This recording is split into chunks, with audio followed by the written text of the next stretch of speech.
Okay, अब next हमारे पास question number 7 है। The diameter of a scooters wheel is 44 centimetre, how far will the scooter have travelled after 450 revolutions of the wheel. अब हमें एक scooter के wheel का diameter बता दिया गया है जो कि 44 सेंटीमीटर है, और पूछा ये जा रहा है कि वो कितना ट्रैवल कर लेता है, कितना डिस्टेंस ट्रैवल कर लेता है अगर उसका व्हील 450 रेवोल्यूशंस कंप्लीट करता है। Give your answer in metres, हमें अपना आंसर मीटर्स में बताना होगा। तो देख लेते हैं इसका सोल्यूशन कैसे किया जाएगा। तो डायमीटर ऑफ व्हील हमें बताया गया है 44 सेंटीमीटर, तो हम इसकी सबसे पहले तो सर्कमफेरेंस फाइंड करेंगे। अब सर्कमफेरेंस क्या होती है, उसकी बाउंड्री। जैसे अगर ये देखें, मैं यहाँ पे एक सर्कल ड्रॉ करता हूँ, सपोज कर लें ये व्हील हो गया स्कूटर का, तो डायमीटर जो है वो इस चीज़ को बोलते हैं रेडियस का डबल।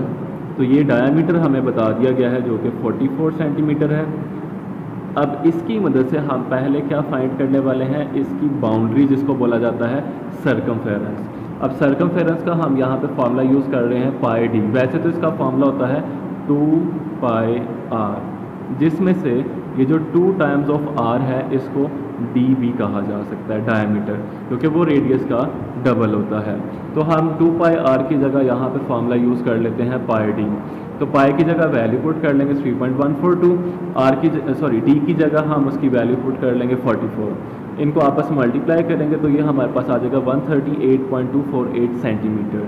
ये हमारा सर्कमफेरेंस फाइंड हो गया है इस व्हील का। अच्छा, next, distance covered in 1 revolution, जो एक रेवोल्यूशन कंप्लीट करेगा, क्योंकि ये इसकी बाउंड्री हमने फाइंड कर ली है ना, जो कि 138.248 सेंटीमीटर्स की है। तो अगर ये व्हील हम एक रेवोल्यूशन इसको कंप्लीट करवाते हैं तो ये इतना डिस्टेंस कवर करेगा। अब उसने पूछा हुआ 450 रेवोल्यूशंस के लिए, तो वो फाइंड करने के लिए हमें करना ये होगा, हमारा जो एक रेवोल्यूशन के ऊपर डिस्टेंस कवर हो रहा है, जिसे हम सर्कमफेरेंस भी बोल रहे हैं, उसको 450 से मल्टीप्लाई कर लेंगे। जस्ट इनको मल्टीप्लाई करना है, मल्टीप्लाई करने पे हमारे पास ये आंसर आ जाएगा। ठीक है, और उसके बाद क्योंकि हमें अपना आंसर मीटर्स में बताना है, तो सेंटीमीटर को मीटर में कन्वर्ट करने के लिए 100 पे डिवाइड कर लेंगे। तो ये 100 पे डिवाइड करेंगे, डेसिमल 2 प्लेसेस पीछे आ जाएगा, 622.116 मीटर। और इसको अगर राउंड ऑफ करते हैं नियरेस्ट होल नंबर पे, क्योंकि यहाँ पे 1 है तो वो कुछ नहीं कैरी करेगा, तो ये हमारे पास आ जाएगा नियरेस्ट होल नंबर में 622 मीटर्स। अच्छा, अब आगे नेक्स्ट क्वेश्चन नंबर 8 देख लेते हैं। इसकी स्टेटमेंट हमारे पास, the wheel of a bus has the radius of 50 centimetre, how many revolutions of the wheel will it take to cover a distance of 3 kilometre. अब हमें बताया जा रहा है एक व्हील है बस का जिसका रेडियस 50 सेंटीमीटर है, और वह कितनी रेवोल्यूशंस कंप्लीट करेगा 3 किलोमीटर का डिस्टेंस कवर करने के लिए। तो अब इसमें हम सॉल्यूशन इस तरह करेंगे, रेडियस हमें गिवन है 50 सेंटीमीटर, सर्कमफेरेंस फाइंड कर लेते हैं। सर्कमफेरेंस आपको बताया था जो कि इसकी बाउंड्री होती है व्हील की। अब यहाँ पे फार्मूला 2 पाई आर ही यूज़ करना पड़ेगा क्योंकि रेडियस गिवन है। तो 2 एज इट इज़ आ गया, पाई की जगह वैल्यू पुट कर ली 3.142 और रेडियस की वैल्यू 50 आ जाएगी। इन तीनों को आपस में मल्टीप्लाई कर लेना आपने, तो ये आ जाएगा 314.2 सेंटीमीटर। अब टोटल डिस्टेंस जो कवर किया है वो 3 किलोमीटर है। अब उसे भी हमें सेंटीमीटर में लाना पड़ेगा, सेम यूनिट करना पड़ेगा। किलोमीटर में कितने मीटर्स होते हैं 1000, तो हम इसको पहले 1000 से मल्टीप्लाई करेंगे, ये आ जाएगा 3000 मीटर्स। और क्योंकि हम इसको सेंटीमीटर में कन्वर्ट करना चाह रहे हैं, अगर मीटर में 100 सेंटीमीटर्स होते हैं, तो अब हम इसको 100 से मल्टीप्लाई कर लेंगे, तो ये हमारे पास 3 लाख आ जाएगा सेंटीमीटर्स।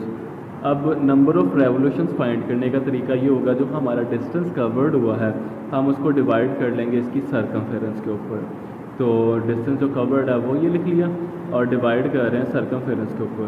डिवाइड करेंगे 954.8, और अगर इसको राउंड ऑफ करते हैं नियरेस्ट होल नंबर पे, तो ये 81 कैरी करेगा, ये बना देगा 955।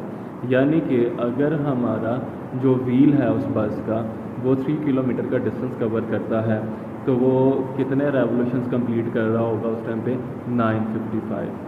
ठीक है, अब आगे नेक्स्ट हमारा इस एक्सरसाइज का लास्ट क्वेश्चन है, question number 9। A goat is kept in a rectangular field, उसकी डायमेंशंस बताई जा रही हैं 14.5 metre by 22 metre. It is tied to a pole at the centre of the field with a chain, और उसको centre में एक पोल है जिसके साथ बांधा हुआ एक चेन के ज़रिए।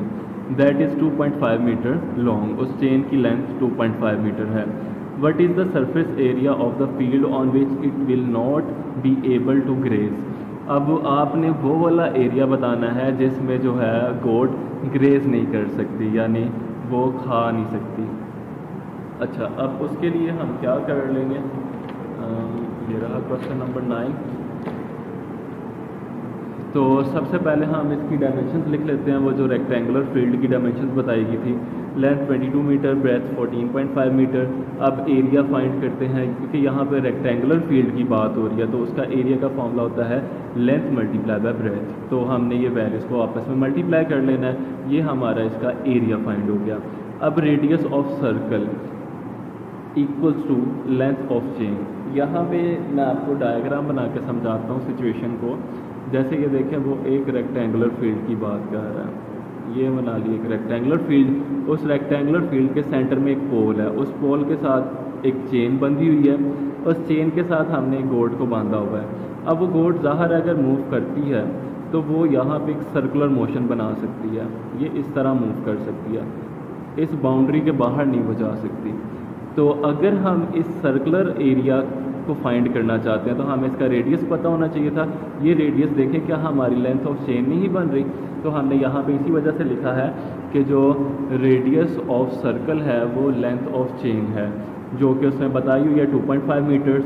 अब अगर हम एरिया ऑफ सर्कल फाइंड करना चाहते हैं तो उसका फॉर्मूला यूज़ कर लेंगे पाई आर स्क्वायर, पाई की जगह 3.142 और आर की जगह 2.5 और उसका स्क्वायर आ जाएगा। पहले इसका स्क्वायर ओपन कर लिया, 2 टाइम्स मल्टीप्लाई करके 6.25 और उसको हम 3.142 से मल्टीप्लाई करेंगे तो आ जाएगा 19.6375 मीटर स्क्वायर।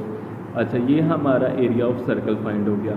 अब रिमेनिंग एरिया ऑफ फील्ड हम जो फाइंड करना चाह रहे थे जहाँ पे वो ग्रेज नहीं कर सकती, और उसका तरीकाकार ये होगा, जो हमारा रेक्टेंगुलर फील्ड का एरिया था, कंप्लीट रेक्टेंगल का एरिया, ये जो कंप्लीट रेक्टेंगल है उसमें से सर्कल के एरिया को माइनस कर लेंगे।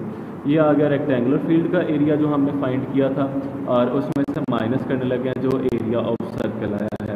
सेपरेट करेंगे, ये आ जाएगा 299.3625 मीटर स्क्वायर, और इसको हमने राउंड ऑफ कर लिया थोड़ा सा, ये 2 कुछ भी नहीं कैरी कर सकेगा तो ये 299.36 आ जाएगा, 2 डेसिमल प्लेस तक राउंड ऑफ किया इसे आपकी बुक के अकॉर्डिंग। ठीक है, तो अब हम बताएंगे goat will not be able to graze 299.36 meter square of area, यानी वो जो गोट है, ये जो रिमेनिंग एरिया है वो फाइंड करने के बाद हमने बता दिया इतने एरिया के अंदर ग्रेज नहीं कर सकती।